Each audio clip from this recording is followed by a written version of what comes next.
Hola queridos hermanos, todos los días nos encontramos nuevamente para poder meditar la palabra de Dios, para poder reflexionar en torno a su palabra de manera muy especial en esta semana en la que el Papa Francisco también nos ha insistido en que meditemos en la palabra de Dios. Hoy el Evangelio nos sigue hablando en San Marcos, en el capítulo 4, versículos del 26 al 34, y dice la palabra de Dios: En aquel tiempo Jesús dijo a la multitud: El reino de Dios se parece a lo que sucede cuando un hombre siembra la semilla en la tierra, que pasan las noches y los días, y sin que él sepa cómo, la semilla germina y crece, y la tierra por sí sola va produciendo el fruto, primero los tallos, luego las espigas, y después los granos en las espigas.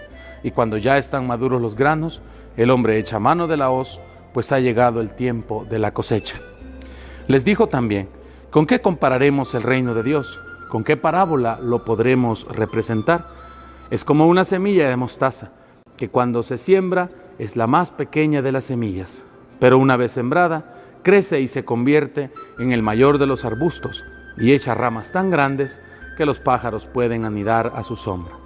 Y con otras muchas parábolas semejantes les estuvo exponiendo su mensaje, de acuerdo con lo que ellos podían entender. Y no les hablaba sino en parábolas, pero a sus discípulos les explicaba todo en privado.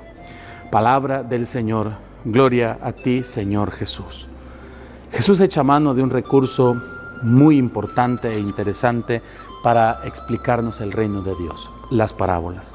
Las parábolas son pequeñas narraciones en las que Jesús, retomando aspectos de la vida cotidiana como el campo, los animales, los procesos naturales, el clima, etc., hacía comparaciones del reino de Dios. Hoy nos regala unas 2 o 3 comparaciones. Primero, es como una semilla que se siembra y que nadie sabe cómo nace. Así es el reino de Dios, así es la fe en nosotros. Se siembra la fe a través del bautismo, y a través de la vida vamos teniendo ese encuentro personal con Jesús.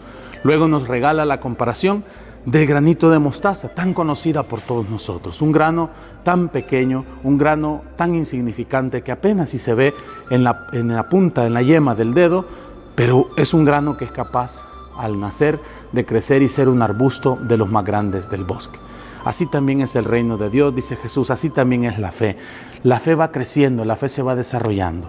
Nosotros estamos llamados a hacer crecer, a hacer germinar, a hacer esa fe que también contagia a los demás, que también atraiga a los demás. Así como los pájaros se anidan a la sombra del grano de mostaza, que ya es un arbusto, así también nuestra fe tiene que ser capaz de anidar a los demás, también de acercar a los demás, no a mí, sino a Cristo.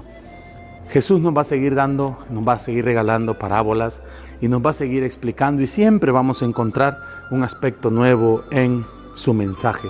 Que nuestra fe no se quede pequeña. A veces nosotros decimos: me conformo con tener una fe del tamaño de un grano de mostaza. Pues qué bueno tener ese propósito, pero esa fe tiene que ir creciendo.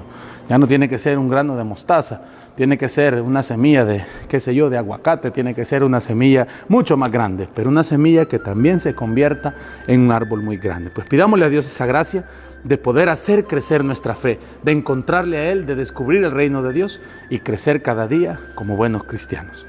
Que el Señor derrame su bendición sobre ustedes, hermanos, en el nombre del Padre, del Hijo y del Espíritu Santo. Amén.